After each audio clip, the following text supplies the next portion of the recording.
Question number 8.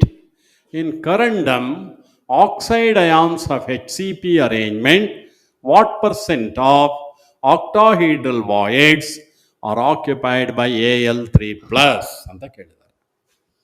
ಇದು ಒಂದು ಸ್ವಲ್ಪ ನಾಟ್ ವೆರಿ ಈಸಿ ಪ್ರಾಬ್ಲಮ್, ಸ್ವಲ್ಪ ಬುದ್ಧಿ ಉಪಯೋಗಿಸ್ಬೇಕು, not very much. This is slightly above average category. ನೋಡಪ್ಪ, ಕರಂಡಮ್ ಅಂದರೆ aluminium oxide is commercially known as corundum. Confuse ಮಾಡ್ಕೋಬೇಡಿ. ಕಾರ್ಬೋರಂಡಮ್ ಅಂತಾನು ಹೇಳಿರ್ತೀವಿ ನಿಮಗೆ ಕ್ಲಾಸಲ್ಲಿ. Carborundum is different. Silicon carbide is called carborundum. Corundum is aluminium oxide.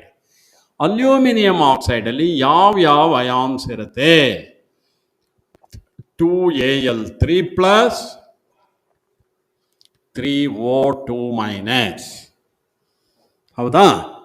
ಅವ್ರು ಹೇಳಿದ್ದಾರೆ aluminium ions ಆಕ್ಟಾಹೀಡ್ರಲ್ ವಾಯ್ಡ್ಸ್ನ occupy ಮಾಡಿಕೊಂಡಿದೆ. ಹಾಗಾದರೆ ಆಕ್ಸೈಡ್ ಅಯಾನ್ ಎಲ್ಲಿರುತ್ತೆ? ಲ್ಯಾಟೀಸಲ್ಲಿರುತ್ತೆ. ಆಯ್ತಾ? 3 ಆಕ್ಸೈಡ್ ಅಯಾನ್ ಇದ್ರೆ ಆಕ್ಟಾಹೀಡ್ರಲ್ ವಾಯ್ಡ್ಸ್ ಎಷ್ಟಿರುತ್ತೆ? 3 ಇರುತ್ತೆ. ಯಾಕೆ?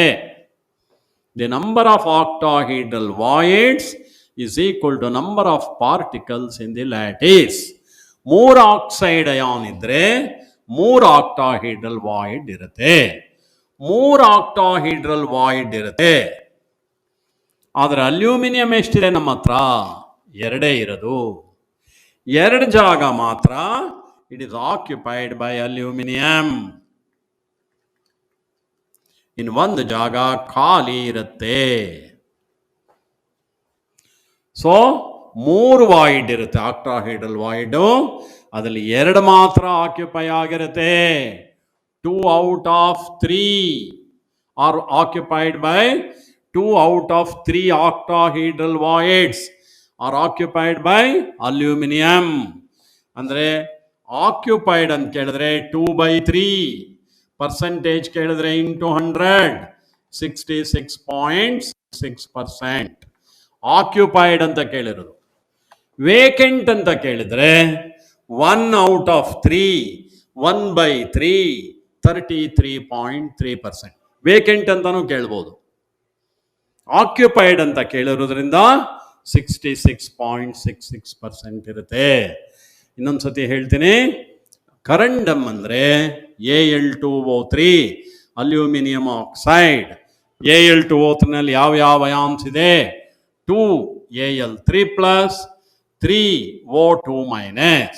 ಅವರೇ ಕೊಟ್ಟಿದ್ದಾರೆ aluminium ions are occupying octahedral voids ಅಂತ ಅವರೇ ಹೇಳಿದ್ದಾರೆ. ಆಯ್ತಾ? ಹಾಗಾದರೆ ಆಕ್ಸೈಡ್ ಅಯಾನ್ಸು ಲ್ಯಾಟೀಸ್ ಅಲ್ಲಿರುತ್ತೆ, ಕಾರ್ನರ್ಸ್ ಆ್ಯಂಡ್ ಫೇಸ್ ಸೆಂಟರ್ಸ್. ನಾನು ನಿಮಗೆ ಕ್ವಶನ್ ನಂಬರ್ 1 ಹೇಳ್ತಾ ಬರ್ತಿದ್ದೀನಿ.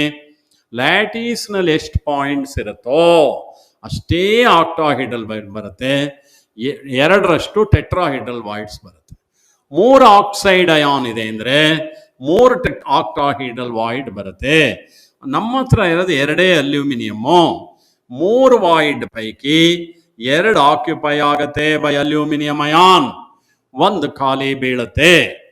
2 out of 3 ಆರ್ ಆಕ್ಯುಪೈಡ್ ಅಂದರೆ 2/3 ಅಂದರೆ 66.6%. ಸಪೋಸ್ ಕ್ವಶನ್ ಅಲ್ಲಿ how many voids are vacant ಅಂತ ಏನಾರು ಕೇಳ್ಬಿಟ್ಟಿದ್ರೆ 1 out of 3, 33.33%. ಯಾಕೆ ಹೇಗೆ ಹೇಳ್ತಾ ಇದ್ದೀನಿ ಅಂದರೆ ವೇಕೆಂಟು ಕೇಳ್ಬೋದು, ಆಕ್ಯುಪೈಡು ಕೇಳ್ಬೋದು, 33% ಕೂಡ ಒಂದು ಆನ್ಸರ್ ಇದ್ದೇ ಇರುತ್ತೆ. ಆದ್ರಿಂದ ಕ್ವಶನ್ನ ನಿಜವಾಗಿ ಗಾಬರಿ ಮಾಡ್ಕೊಳ್ದಲೇ ಓದ್ಕೋಬೇಕು. Next question.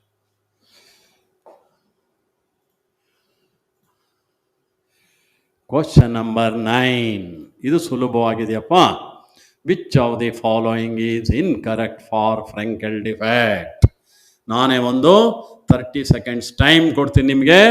4 ಆಪ್ಷನ್ಸ್ ಓದಿ ನೀವೇ ಯೋಚನೆ ಮಾಡಿ ಇದರಲ್ಲಿ ಯಾವ ಆಪ್ಷನ್ನು ಕರೆಕ್ಟ್ ಆನ್ಸರ್ ಅಂತ ಗಮನಿಸಿ. ನಾವು ಕೇಳಿರೋದು incorrect.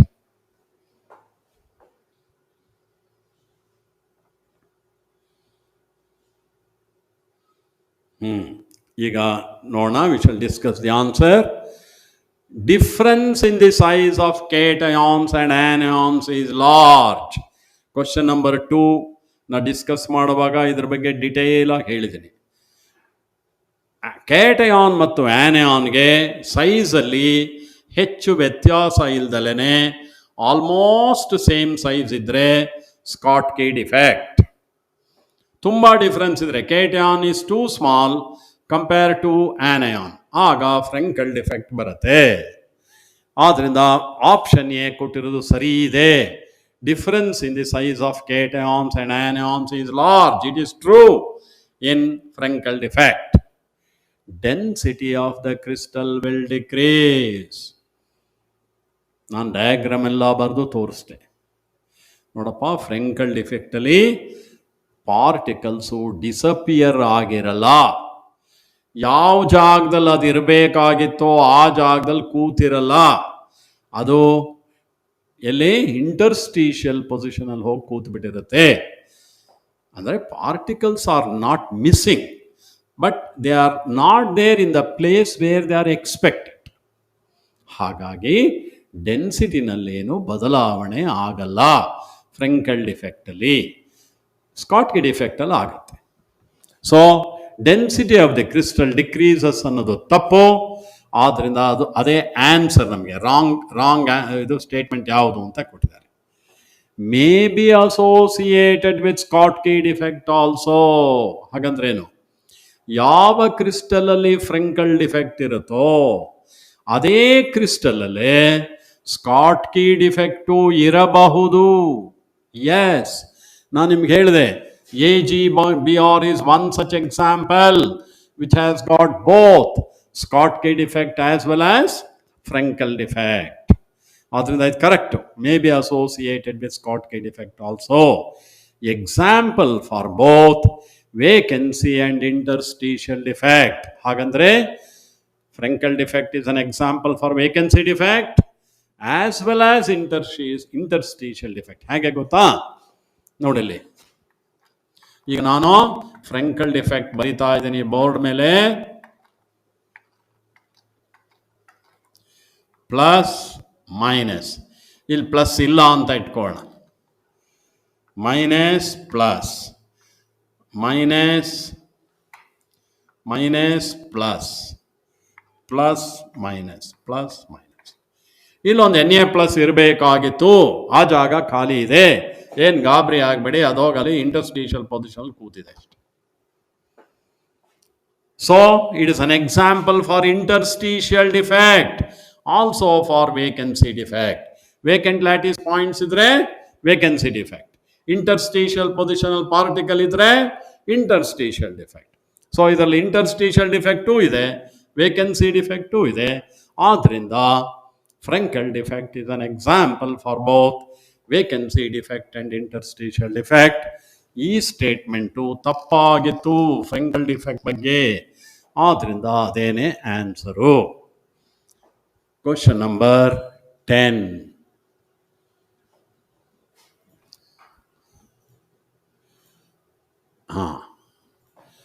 A metal has a density of 7.5 into 10 to the power of 3 kg per meter cube with FCC structure and edge length is 400 picometers. The number of unit cells in 0.015 kg of the metal is. ಇದೇನಂತ not a very difficult problem. Almost similar problem we have done. ಆದರೆ unit ಕಡೆ ಗಮನ ಇರಲಿ. ನೋಡಪ್ಪ, kg per meter cube ಅನ್ನೋದು SI unit. ಇಲ್ಲಿ again mass expressed in kg, ಇದು SI unit. ಹಾಗಾದರೆ ಎಜ್ಜಂತೂ ಕೂಡ SI ಯೂನಿಟ್ಟಲ್ಲೇ ಇರಬೇಕು. Picometer is not SI unit, meter is SI unit. Pico ಅಂದರೆ ಎಷ್ಟಪ್ಪ? 4 10 to the power of -12. 400 into 10 to the power of minus 12 meter. ಈ 2 0 ತೆಗೆದ್ರೆ ಇದನ್ನು 100 ಇಂದ ಗುಣಿಸ್ಬೇಕು. 4 into 10 to the power of minus 10 meter. ಈಗೆಲ್ಲ SI ಯೂನಿಟ್ ಆಯಿತು. ಯೂನಿಟ್ ಕಡೆಗೆ ತುಂಬ ಗಮನ ಇರಬೇಕು, ಫಿಸಿಕ್ಸಲ್ಲೂ ಅಷ್ಟೇ, ಕೆಮಿಸ್ಟ್ರಿಲೂ ಅಷ್ಟೇ. ಈಗ ನಮಗೆ ನಂಬರ್ ಆಫ್ ಯೂನಿಟ್ ಸೆಲ್ಸ್ ಬೇಕು ಅಂದರೆ ಒಟ್ಟು ಪಾರ್ಟಿಕಲ್ಸ್ ಎಷ್ಟಿದೆ ಅಂತ ಬೇಕು. ಒಟ್ಟು ಪಾರ್ಟಿಕಲ್ಸ್ ಎಷ್ಟಿದೆ ಅಂತ ಗೊತ್ತಾದರೆ 4 ಇಂದ ಡಿವೈಡ್ ಮಾಡಿದ್ರೆ, FCC ಆಗಿರೋದ್ರಿಂದ 4 ಇಂದ ಡಿವೈಡ್ ಮಾಡಿದ್ರೆ ಯೂನಿಟ್ ಸೆಲ್ಸ್ ಬಂದ್ಬಿಡುತ್ತೆ. ಹೇಗೆ ಮಾಡ್ಬೇಕು ಈ ಪ್ರಾಬ್ಲಮ್ನ? ಏನಾದರೂ ಮಾಡಿ ಟೋಟಲ್ ನಂಬರ್ ಆಫ್ ಪಾರ್ಟಿಕಲ್ಸ್ ಕಂಡುಹಿಡ್ಕೊಂಡು ಅದನ್ನು 4 ಇಂದ ಡಿವೈಡ್ ಮಾಡಿಬಿಟ್ರೆ, ಬಿಕಾಸ್ FCCನಲ್ಲಿ number of particles per unit cell is 4, ನಮಗೆ ನಂಬರ್ ಆಫ್ ಯೂನಿಟ್ ಸೆಲ್ಸ್ ಬಂದ್ಬಿಡುತ್ತೆ. ನಂಬರ್ ಆಫ್ ಪಾರ್ಟಿಕಲ್ಸ್ ಮಾಡಬೇಕಾದ್ರೆ ಈಗಿನ್ನೂ ಹೇಳಿದೆ, ಏನು ಹೇಳಿದೆ? Moles into molar mass. Moles ಕಂಡುಹಿಡಿಬೇಕಾದ್ರೆ mass divided by molar mass. Mass ಕೊಟ್ಟಿದ್ದಾರೆ, ಆಮೇಲೆ ಏನು ಮೋಲಾರ್ ಮಾಸ್ ಕೊಟ್ಟಿಲ್ಲ. ಸೊ ಏನಾದರೂ ಮಾಡಿ ಹೋಲಿ ಅದ್ರ ಹೆಸರು ಕೊಟ್ಟಿದ್ರೆ ನಾವು ಫಾರ್ಮುಲಾ ಬರ್ಕೊಂಡು ಹಾಗಾದರೂ ಮೋಲಾರ್ ಮಾಸ್ ಮಾಡ್ಕೋಬೋದಾಗಿತ್ತು. ಆ ಮೆಟಲ್ ಹೆಸರು ಕೂಡ ಕೊಟ್ಟಿಲ್ಲ. ಆದ್ದರಿಂದ ಮೋಲಾರ್ ಮಾಸ್ ಕಂಡುಹಿಡ್ಕೋಬೇಕು. ಫಾರ್ಮುಲಾ ಬರೀರಿ, D equals Zm by Na into A cube. ನಮಗೆ ಮೋಲಾರ್ ಮಾಸ್ ಬೇಕು. ಏನಪ್ಪ ಫಾರ್ಮುಲಾ ಡಿಡಕ್ಟ್ ಮಾಡಿದ್ರೆ? D into Na into A cube divided by Z. Density ಕೊಟ್ಟಿದ್ದಾರೆ ನೋಡು, ಇಷ್ಟು 7.5 into 10 to the power of 3. ಎಲ್ಲವುದು SI ಯೂನಿಟಲ್ಲೇ ಇದೆ. ಅವಗ್ಯಾಡ್ರೋ number. ಕೆಲವರಿಗೆ ಇದೇನು ಅವಗ್ಯಾಡ್ರೋ ನಂಬರು SI ಯೂನಿಟಲ್ಲಿ ಬರ್ಕೋಬೇಕಾ ಅನ್ನೋ ಡೌಟ್ ಬರುತ್ತೆ. Avogadro number is a number, it has no unit. SI ಯೂನಿಟಲ್ಲೂ ಅಷ್ಟೇ ಅದರ ಬೆಲೆ, CGS ಅಲ್ಲೂ ಅಷ್ಟೇ, ನಂಬರ್ ಅದು. ಆಯ್ತಾ? A ಕ್ಯೂಬ್, ಇದನ್ನು ಕ್ಯೂಬ್ ಮಾಡಬೇಕು.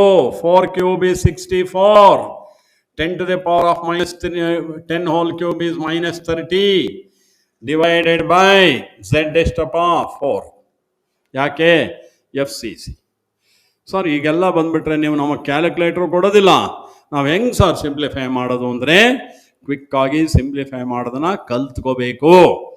10 cube 10 to the power of 23 ಸೇರಿದ್ರೆ ಎಷ್ಟಾಯಿತು? 10 to the power of 26. 26 minus 30 minus 4. 10 ಎಲ್ಲ ಆಗೋಯ್ತು. 4 ಇಂದ 4 16s are 64. 16 into 6 96. ಅಪ್ರಾಕ್ಸಿಮೇಟ್ಲಿ 100 ಅಂತ ತಗೊಳ್ಳಿ, ಪರವಾಗಿಲ್ಲ. 100 into 7.5 750. ಇದನ್ನ 75 into 10 to the power of minus 3 ಬರುತ್ತೆ. SI ಯೂನಿಟಲ್ಲಿ ಮೋಲಾರ್ ಮಾಸಲ್ಲಿ 10 to the power of minus 3 ಬರುತ್ತೆ. ಇದನ್ನ kg per mole ಅಂತ ಕರೀತಾರೆ. ಆಯ್ತಾ? ಮೋಲಾರ್ ಮಾಸ್ ಆದಮೇಲೆ ನಂಬರ್ ಆಫ್ ಮೋಲ್ಸ್ ಕಂಡುಹಿಡ್ಕೋಬೇಕು. ನಂಬರ್ ಆಫ್ ಮೋಲ್ಸ್ ಕಂಡುಹಿಡಿಯೋದಕ್ಕೆ ಫಾರ್ಮುಲಾ ಏನು? Mass over molar mass. Mass 0.015 kg. KGಲಿದ್ರೆ kg ಮೋಲಾರ್ ಮಾಸ್ ಬರಬೇಕು. ಅಂದ್ರೆ ಎಷ್ಟು? 75 into 10 to the power of minus 3. ಆಯ್ತಾ? ಮೇಲ್ಗಡೆ ಇದನ್ನ 15 into 10 to the power of minus 3 ಅಂತ ಬರಿಬೋದಾ? 1 2 3. ಕೆಳಗಡೆ 75 into 10 to the power of minus 3 cancel ಮಾಡಿ 15 5 25 1/5 ಮೋಲ್. 1/5 ಮೋಲ್ ಅಂದ್ರೆ ಅದನ್ನ ಕನ್ವರ್ಟ್ ಮಾಡು ಪಾರ್ಟಿಕಲ್ಸ್ಗೆ. 6 into 10 to the power of 23 1.2 ಆಗತ್ತೆ, equals 1.2 into 10 to the power of 23 particles. ಇದು ಆನ್ಸರ್ ಅಲ್ಲ, ಇದನ್ನು ಎಲ್ಲೋ ಒಂದೊಂದ್ಸಲಿ ಆನ್ಸರ್ ಇದನ್ನೇ ಕೊಟ್ಬಿಟ್ಟಿರ್ತಾರೆ. ಇದು ನಂಬರ್ ಆಫ್ ಪಾರ್ಟಿಕಲ್ಸ್ ಆಯ್ತು. ನಮಗೆ ಕೇಳಿರೋದು number of unit cells. FCC ಆಗಿರೋದ್ರಿಂದ 4 ಇಂದ ಭಾಗಿಸ್ಬಿಟ್ರೆ ನಿಮಗೆ ಯೂನಿಟ್ ಸೆಲ್ಸ್ ಬರುತ್ತೆ. 0.3 into 10 to the power of 23 unit cells, ಅಥವಾ 3 into 10 to the power of 22 unit cell. ಅದಕ್ಕೆ ಹತ್ತಿರವಾದಂಥ ಆನ್ಸರು. ಈ ಪ್ರಾಬ್ಲಮ್ನಲ್ಲಿ ಯೂನಿಟ್ಸ್ ಬಗ್ಗೆ ಒಂದು ಸರಿಯಾದ ಪ್ರಾಕ್ಟೀಸ್ ಆಗುತ್ತೆ. ಡೆನ್ಸಿಟಿ kg/m³ ಅಲ್ಲಿ ಕೊಟ್ಟಿದ್ದಾರೆ. ಎಡ್ಜ್ ಲೆಂತ್ ಪಿಕೋಮೀಟರ್ಸಲ್ಲಿ ಕೊಟ್ಟಿದ್ರು, ಅದನ್ನು ಮೀಟರ್ ಮಾಡ್ಕೊಂಡಿದ್ದೀನಿ. ಆಮೇಲೆ ನಂಬರ್ ಆಫ್ ಮೋಲ್ಸ್ ಕಂಡುಹಿಡಿಬೇಕಾದ್ರೆ mass in kg divided by kg molar mass ಮಾಡಬೇಕು. ಆಮೇಲೆ ನಂಬರ್ ಆಫ್ ಪಾರ್ಟಿಕಲ್ಸ್ ಕಂಡುಹಿಡ್ಕೊಂಡು 4 ಇಂದ ಡಿವೈಡ್ ಮಾಡಿದ್ರೆ ಯೂನಿಟ್ ಸೆಲ್ಸ್ ಬರುತ್ತೆ. Next question number 11. ಓದ್ಕೊಳ್ಳಿ. An element has BCC structure with edge length of 288 picometers, density 7.2 gram per centimeter cube. How many atoms are there in 208 gram of the element? Again ಒಂದು 30 second ನಾನು time ಕೊಡ್ತೀನಿ. ನೀವು ಅದರಲ್ಲಿ think ಮಾಡಿ, ಈ ಪ್ರಾಬ್ಲಮ್ನ ಹೇಗೆ ಮಾಡ್ಬೋದು ಅಂತ ಸ್ವಲ್ಪನಾದರೂ ಥಿಂಕ್ ಮಾಡಿ. ಒಳ್ಳೆಯದು.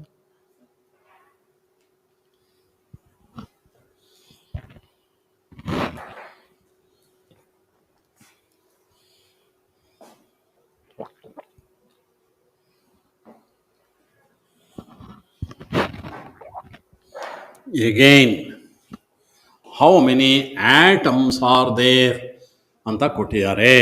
Number of atoms, number of molecules, number of particles, number of ions ಏನೇ ಇದ್ರೂ same formula, moles into ಅವೊಗಡ್ರೋ number. Number of atoms, number of molecules, number of ions, number of particles, ಎಲ್ಲದಕ್ಕೂ ಅದೇ ಫಾರ್ಮುಲಾ, ಮೋಲ್ಸ್ ಇಂಟು ಅವೊಗಡ್ರೋ ನಂಬರ್. ಎಷ್ಟು gram ಅಲ್ಲಿ ಅಂತ ಕೇಳಿದ್ದಾರೆ. 208 gram. 208 ಗ್ರಾಮ್ನ first moles ಮಾಡ್ಕೊಳ್ಳಿ. Moles ಮಾಡ್ಕೊಳ್ಳೋದು ಹೇಗೆ? ಮೋಲಾರ್ ಮಾಸಿಂದ ಭಾಗಿಸ್ಬೇಕು. ಮೋಲಾರ್ ಮಾಸ್ ಕೊಟ್ಟಿಲ್ಲ. ಹೋಗ್ಲಿ, ಎಲಿಮೆಂಟ್ನ ಹೆಸರಾರ ಕೊಟ್ಟಿದ್ದಾರೆ ಅಂದರೆ ಅದು ಕೊಟ್ಟಿಲ್ಲ. ಅಂದರೆ ನಾವು ಮೋಲಾರ್ ಮಾಸ್ನ ಫಾರ್ಮುಲಾ ಮೂಲಕ ಕಂಡುಹಿಡ್ಕೋಬೇಕು. ಹಿಂದಿನ ಪ್ರಾಬ್ಲಮ್ ಇನ್ನೂ ಬರೆದಿದ್ರಿ, ಅದೇ ಫಾರ್ಮುಲಾ ಇನ್ನೊಂದು ಸತಿ ಬರೆಯೋಣ. D into NA into A³ divided by Z. ಈಗಿನ್ನು ಬರ್ದಿದ್ರಿ ಫಾರ್ಮುಲಾ. ಡೆನ್ಸಿಟಿ ಕೊಟ್ಟಿದ್ದಾರೆ, ಯೂನಿಟ್ ಕಡೆಗೆ ಗಮನ ಇರಲಿ, gram per centimetre cube. Avogadro number ಗೊತ್ತಿದೆ ನಿಮಗೆ, approximately 6 into 10 to the power of 23. A unit ಏನು ಮಾಡ್ಕೋತೀರಿ ಯೋಚನೆ ಮಾಡಿ. 288 ಪೈಕೋಮೀಟರ್ಸ್ ಅಂತ ಕೊಟ್ಬಿಟ್ಟಿದ್ದಾರೆ. ನಮ್ಗೆ ಯಾವ ಯೂನಿಟಲ್ಲಿ ಇರಬೇಕು? ಸೆಂಟಿಮೀಟರಲ್ಲಿ ಇರಬೇಕು. ಪೈಕೋ ಅಂದರೆ again 10 to the power of -12. 288 into 10 to the power of -12 ಹಾಕಿದ್ರೆ ಮೀಟರ್ ಆಗುತ್ತೆ, ಪೀಕೋ ಹೋಗುತ್ತೆ ಅಷ್ಟೆ. ನಮಗೆ ಸೆಂಟಿಮೀಟರ್ ಬೇಕು ಅಂದರೆ ಮೀಟರ್ನ 100 ಇಂದ ಮಲ್ಟಿಪ್ಲೈ ಮಾಡಬೇಕು. ಮಲ್ಟಿಪ್ಲೈ ಮಾಡಿದ್ರೆ ಎಷ್ಟಪ್ಪ ಆಗುತ್ತೆ? 288 into 10 to the power of -10 centimetre. ಬೇಕಾದ್ರೆ ಇದನ್ನೊಂದು ಸ್ವಲ್ಪ ಸುಲಭ ಮಾಡ್ಕೋಬೋದು.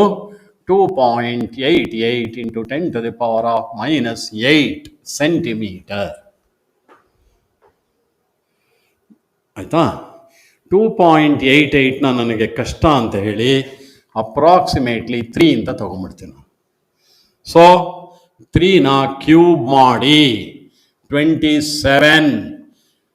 10 to the power of -8ನ ಕ್ಯೂಬ್ ಮಾಡಿ -24. ಬಾಡಿ ಸೆಂಟರ್ಡ್ ಕ್ಯೂಬ್ ಅಂತ ಕೊಟ್ಟಿದ್ದರಿಂದ 2 ಇದು. 2 3s are ಅಲ್ವಾ? 27 3s are 81, ಅಪ್ರಾಕ್ಸಿಮೇಟ್ಲಿ 80 ಅಂತ ತಗೋತೀನಿ ನಾನು. 10 ಪವರ್ ಎಷ್ಟು ಬರುತ್ತೆ? 10 to the power of -1 ಅಲ್ವಾ? 27 3s ಇಂಟು 7.2 ಎಷ್ಟಪ್ಪ ಆಗುತ್ತೆ ಅಲ್ಲಿಗೆ? 8 2 16 57 0 576 into 10 to the power of -1 ಅಂದರೆ 57.6 gram per mole. Molar mass ಬಂತು. ಮೋಲಾರ್ ಮಾಸ್ ಬಂದಮೇಲೆ ನಂಬರ್ ಆಫ್ ಮೋಲ್ಸ್ ಮಾಡ್ಕೊಳ್ಳಿ. ಮಾಸ್ ಈಸ್ 208 ಡಿವೈಡೆಡ್ ಬೈ 57.6 ಆಯ್ತಾ? ಆಮೇಲೆ ಮೋಲ್ಸ್ ಮಾಡಿದ್ಮೇಲೆ ಯಾವುದರಿಂದ ಮಲ್ಟಿಪ್ಲೈ ಮಾಡಬೇಕು? ಅವಗ್ಯಾಡ್ರೋ ನಂಬರಿಂದ ಮಲ್ಟಿಪ್ಲೈ ಮಾಡಿಬಿಟ್ರೆ ನಂಬರ್ ಆಫ್ ಆಟಮ್ಸ್ ಬಂದೋಯ್ತು. ಇದೇನಾರು ಡಿವೈಡ್ ಆಗುತ್ತಾ ನೋಡು. ಆರ್ ಬೋತ್ಲಿ 50, ಎಸ್ ಅಲ್ವಾ? 9.6 ಅಂದರೆ ಅಪ್ರಾಕ್ಸಿಮೇಟ್ಲಿ 10 ಅಂತ ತಗೊಳ್ಳೋಣ. 21 ಅಥವಾ 22 into 10 to the power of 23. ಇದಕ್ಕೆ ಹತ್ತಿರವಾದಂಥ ಆನ್ಸರ್ ಇದೆಯಾ? 22ಗೆ ಹತ್ತಿರವಾದ ಆನ್ಸರು 24. ಅಂದರೆ ಅಪ್ರಾಕ್ಸಿಮೇಟ್ ಮಾಡಲೇಬೇಕು ನಿಮ್ಮ CET ನಲ್ಲಿ, ಇಲ್ಲದೇ ಟೈಮ್ ತುಂಬ ವೇಸ್ಟ್ ಆಗುತ್ತೆ. Because the answers are given. Nearest answer ತಗೊಳ್ಳಿ. 24.16 into 10 to the power of 23. ಬೇಕಾದ್ರೆ ಈ ಆನ್ಸರ್ನ 2.416 into 10 to the power of 24 ಅಂತ ಬೇಕಾದ್ರೂ ಕೊಟ್ಟಿರಬಹುದು, ನೋಡ್ಕೋಬೇಕು.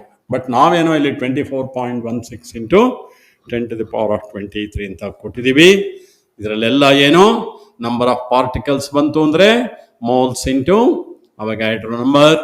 ಮೋಲ್ಸ್ ಮಾಡ್ಕೋಬೇಕಾದ್ರೆ gram mass divided by molar mass. Question number 12. Ratio of the volumes of BCC to simple cubic structure is. ಈ question ಸ್ವಲ್ಪ ನಿಧಾನವಾಗಿ ಅರ್ಥ ಮಾಡ್ಕೊಳ್ಳಿ. ಏನು ಗೊತ್ತಾ? ನಮ್ಮ ಹತ್ರ BCC ಇದೆಯಪ್ಪ, ಬಾಡಿ ಸೆಂಟರ್ಡ್ ಕ್ಯೂಬ್ ಇದೆ.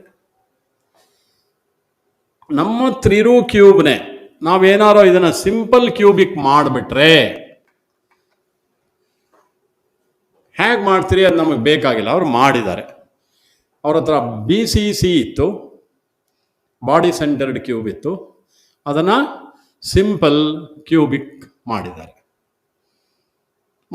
ಅಂದರೆ ಸ್ಪಿಯರ್ಸ್ ಏನು ಚೇಂಜ್ ಆಗಿಲ್ಲ, volume of the cube change ಆಗುತ್ತೆ. ಕ್ಯೂಬಿನ ವಾಲ್ಯೂಮ್ ಸಿಂಪಲ್ ಕ್ಯೂಬಿಕ್ಗೂ ಮತ್ತು ಬಾಡಿ ಸೆಂಟರ್ಡ್ ಕ್ಯೂಬಿಕ್ಗೂ ವಾಲ್ಯೂಮ್ ವ್ಯತ್ಯಾಸ ಇರುತ್ತೆ. ಏಕೆಂದರೆ ಎಡ್ಜ್ ಲೆಂತಲ್ಲಿ ವ್ಯತ್ಯಾಸ ಆಗಿಬಿಡುತ್ತೆ. Edge length will not be same. ಆದರೆ spheres will be same. Body ಸೆಂಟರ್ಡಲ್ಲಿ ಯಾವ ಸ್ಪಿಯರ್ಸ್ ಇರುತ್ತೋ ಇದೇ ಸ್ಪಿಯರ್ಸ್ನೇ ಯಾವುದೆಲ್ಲ ಉಪಯೋಗಿಸಿರ್ತಾರೆ, ಸಿಂಪಲ್ ಕ್ಯೂಬಿಕಲ್ಲೂ ಅದೇ ಸ್ಪಿಯರ್ಸೇ ಇರೋದು. ಸ್ಪಿಯರ್ಸ್ ಚೇಂಜ್ ಆಗಿಲ್ಲ. ಈ ಥರ ಚೇಂಜ್ ಆಗುವಾಗ ಎಡ್ಜ್ ಲೆಂತ್ ಚೇಂಜ್ ಆಗತ್ತೆ, ಏನೇ ಇರೋದಿಲ್ಲ. ಅದೇ ಸ್ಪಿಯರ್ಸೇ ಆಗಿರೋದ್ರಿಂದ ರೇಡಿಯಸ್ ಮಾತ್ರ ಸೇಮ್ ಇರುತ್ತೆ. Because spears are same. ಅದೇ ಸ್ಪಿಯರೇ ಉಪಯೋಗಿಸ್ಕೊಂಡು ಬಾಡಿ ಸೆಂಟರ್ನ ಸಿಂಪಲ್ ಕ್ಯೂಬಿಕ್ ಮಾಡಿದ್ದೀವಿ. ಅರ್ಥ ಆಯ್ತಾ? ಈಗ ಹಾಗಾದರೆ volume ratio, volume of this divided by volume of that ratio ಕೇಳಿದ್ದಾರೆ. Volume of BCC divided by volume of simple cubic, ಈ ರೇಷಿಯೋ ಎಷ್ಟು ಬರುತ್ತೆ ಅಂತ ಕೇಳಿದ್ದಾರೆ. ಎರಡು ಕ್ಯೂಬೇ ಆಗಿರೋದ್ರಿಂದ ಏನು, A cube gives you the volume, length into breadth into height. Volume of BCC first ಕಂಡುಹಿಡಿತೀನಿ ನಾನು. ಫಾರ್ಮುಲಾ ಏನಪ್ಪ? A cube. A1 ಅಂತ ಕರಿತೀನಿ. ಯಾಕೆ ಅಂದರೆ ಸಿಂಪಲ್ ಕ್ಯೂಬಿಕಲ್ಲೂ ಬಾಡಿ ಸೆಂಟರ್ಡ್ ಕ್ಯೂಬಿಕಲ್ಲೂ A is not same, but radius is same. ಈಗ ನೀವು ಒಂದು ಫಾರ್ಮುಲಾ ಬರ್ಕೋಬೇಕು. ಬಿ ಸಿ ಸಿನಲ್ಲಿ ಆರ್ ಈಕ್ವಲ್ಸ್ √3a/4 ಫಾರ್ಮುಲಾ ಬರ್ಕೊಳ್ಳಿ. ಇದು ಬಿ ಸಿ ಸಿನಲ್ಲಿ. ಸಿಂಪಲ್ ಕ್ಯೂಬಿಕ್ ಅಲ್ಲಿ R equals a/2. B C C ಆಮೇಲೆ ಎಫ್ ಸಿ ಸಿನಲ್ಲಿ R equals a/2√2.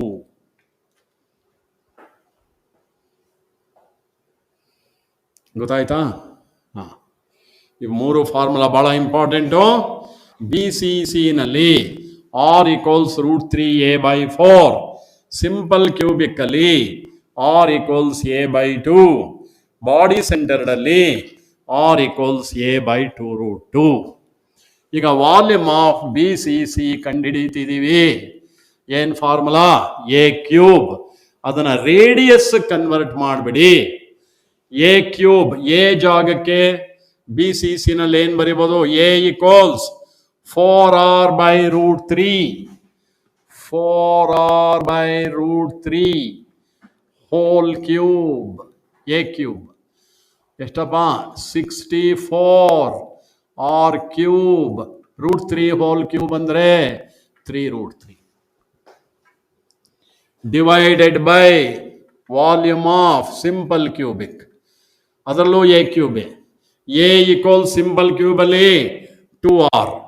2r the whole cube ಅಂದ್ರೆ 8r ಕ್ಯೂಬ್.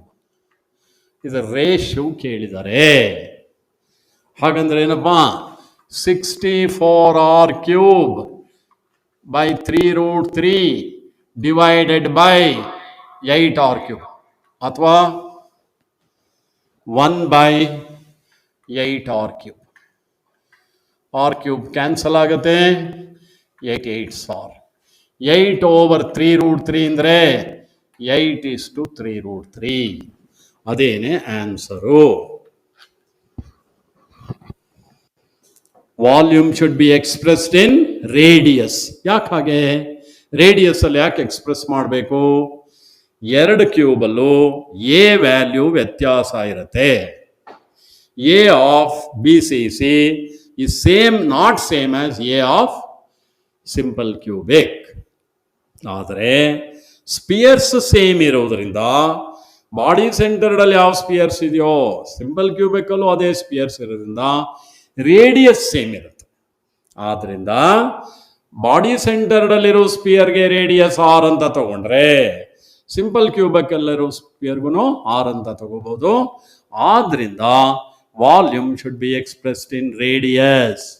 ರೇಡಿಯಸ್ ಅಲ್ಲಿ ಏನ್ ಎ ಕ್ಯೂಬ್ ಆ ಫಾರ್ಮುಲಾ. ಆದ್ರಿಂದ volume should be expressed in radius.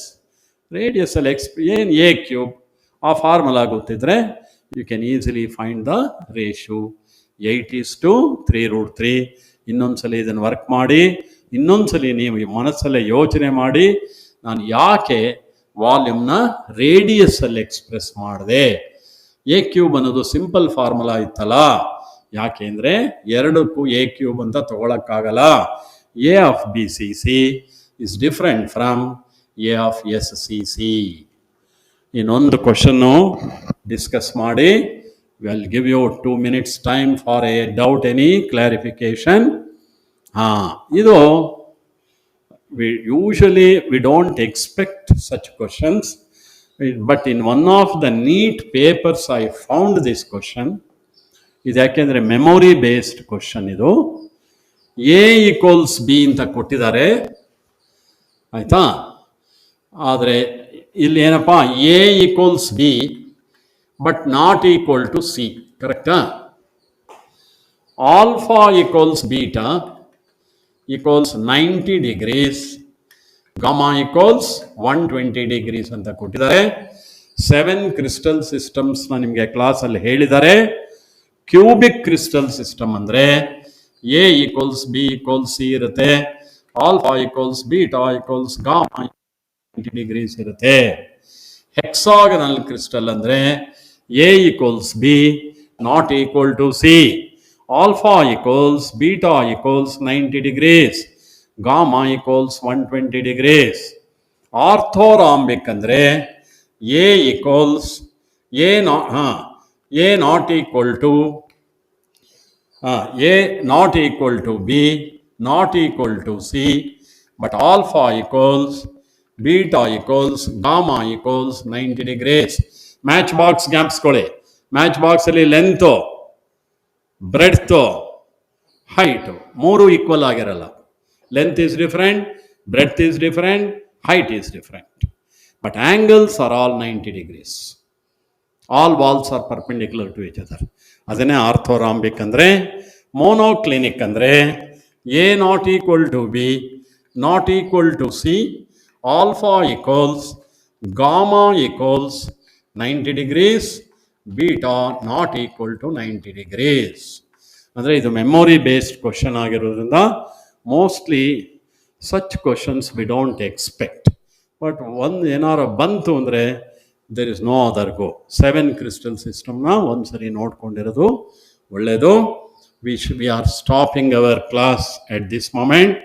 Another 2 to 3 minutes for you to get your doubts clarified. ಯಾರು ಸುಮ್ಮನೆ ಕೂತಿರಬೇಡಿ. ಏನಾರ doubt ಇದ್ದರೆ ನೀವು ಕ್ಲಿಯರ್ ಮಾಡ್ಕೊಳ್ಳಿ. ಇದೊಂಚೂರು ಇಲ್ಲಿ 10th ಕ್ವಶನಲ್ಲಿ 0.015 kg, ಆಮೇಲೆ ಮೋಲಾರ್ ಮಾಸ್, ಡೆನ್ಸಿಟಿನ ಯಾವ ಯೂನಿಟ್ಟಲ್ಲಿ ಕೊಟ್ಟಿದ್ದಾರೆ ನೋಡ್ಕೊಳ್ಳಿ. K G per metre cube ಅಂದರೆ ಎಸ್ ಐ ಯೂನಿಟ್ ಆಯಿತು, ಗಮನ ಇಡಬೇಕು. ಎಫ್ ಸಿ ಸಿ ಅಂದರೆ Z equals 4, B C C ಆದರೆ Z equals 2, S C C ಆದರೆ ಝೆಡ್ ಈಕ್ವಲ್ಸ್ 1. ಆಮೇಲೆ ಮಾಸ್ ಆಫ್ ದಿ ಸಬ್ಸ್ಟೆನ್ಸ್ ಕೊಟ್ಟಿದ್ದಾರೆ. ಆಯ್ತಾ? ಯೂನಿಟ್ ಸೆಲ್ಸ್ ಬೇಕು. ಯೂನಿಟ್ ಸೆಲ್ಸ್ಗೆ formula number of particles divided by Z ಅಂದರೆ 4. ನಂಬರ್ ಆಫ್ ಪಾರ್ಟಿಕಲ್ಸ್ ಬೇಕು ಅಂದರೆ moles into Avogadro number. Moles ಬೇಕು ಅಂದರೆ ಮಾಸ್ ಓವರ್ ಮೋಲಾರ್ ಮಾಸ್. ಈಗ ಮಾಸ್ ಕೊಟ್ಟಿದ್ದಾರೆ, ಮೋಲಾರ್ ಮಾಸ್ ಕೊಟ್ಟಿಲ್ಲ. ಹೋಗ್ಲಿ, ಆ ಮೆಟಲಿನ ಹೆಸರಾರೋ ಹೇಳಿದ್ದಿದ್ರೆ ನಾವು ಜ್ಞಾಪಕ ಇಟ್ಕೊಂಡಾರೋ ಬರೀಬಹುದಾಗಿತ್ತು. ಆದ್ರಿಂದ ಫಾರ್ಮುಲಾ ಸಹಾಯದಿಂದ ಮೋಲಾರ್ ಮಾಸ್ ಕಂಡಿಡ್ಕೋಬೇಕು. ಮೋಲಾರ್ ಮಾಸ್ ಈಕ್ವಲ್ಸ್, ಫಾರ್ಮುಲಾ ಬೇಕಾದ್ರೆ ಸಲ ಬರೆದಾಯ್ತು, density into Avogadro number into density into Avogadro number divided by Z ಅಲ್ವಾ. ಏನು M equals D equals Z M by A cube ಒಂದು ಬರಬೇಕಲ್ಲ, A cube Z into N A D into N A into A cube divided by Z. Density ಕೊಟ್ಟಿದ್ದಾರೆ, ಅದೇ ಯೂನಿಟಲ್ಲೇ ಬರ್ಕೋತಾ ಇದ್ದೀನಿ ನಾನು, 7.5 into 10 cube. ಅವಗಾಡ್ರೋ ನಂಬರ್ಗೆ unit ಇಲ್ಲ, ನಂಬರ್ ಅದು ಯಾವ ಸಿಸ್ಟಮಲ್ಲಾದರೂ ಅದರ ವ್ಯಾಲ್ಯೂ ಇಷ್ಟೇನೆ, 6 ಇಂಟು 10⁻23. ಎ ಯೂನಿಟ್ ಮಾತ್ರ ಪಿಕೋಮೀಟರ್ಸ್ ಅಲ್ಲಿರಕ್ಕೆ ಸಾಧ್ಯ ಇಲ್ಲ, ಮೀಟರಲ್ಲಿರಬೇಕು. ಪೀಕೋ ಅಂದ್ರೇನು? 10⁻⁻12 ಮೀಟರ್. 400 into 10⁻⁻12 meter. ಇವೆರಡು ಝೀರೋ ತೆಗಿಬೇಕು ಅಂದರೆ 10 ಸ್ಕ್ವೇರ್ ಇಂದ ಗುಣಿಸ್ಬೇಕು. 4 ಇಂಟು 10⁻⁻10 ಮೀಟರ್ ಆಗತ್ತೆ. ಮೀಟರಲ್ಲೇ ಬರೀಬೇಕು. ಕ್ಯೂಬ್ ಇರೋದ್ರಿಂದ 4 cube is 64, 10⁻⁻10 whole cube is -30, z is 4. ಇದನ್ನ ಸುಲಭವಾಗಿ ಬೇಗ ತಪ್ಪಿಲ್ದಲೇ ಸಿಂಪ್ಲಿಫೈ ಮಾಡೋದು ಕಲ್ತ್ಕೋಬೇಕು. First 10 power 3 + 23 26, 26 - 30 -4, 10⁻⁻4. 4 16s are 16 6 are 96. ನಾನು 96 ಇಟ್ಕೊಂಡೆ ಒದ್ದಾಡಲಿಲ್ಲ. 96ನ 100 ಅಂತ ತಗೊಂಬಿಟ್ಟೆ. 100 into 7.5 ಎಷ್ಟಪ್ಪ 750. ಇದನ್ನು ಬೇಕಾದ್ರೆ 75 ಇಂಟು 10⁻⁻³ ಇದು SI ಯೂನಿಟ್ಟಲ್ಲಿ ಮೋಲಾರ್ ಮಾಸ್ಗೆ ಯೂನಿಟ್ಟು kg/mol. ಮೋಲಾರ್ ಮಾಸ್ ಬಂತು. ಮೋಲಾರ್ ಮಾಸಿನ ಸಹಾಯದಿಂದ ನಂಬರ್ ಆಫ್ ಮೋಲ್ಸ್ ಕಂಡುಹಿಡಿತೀನಿ.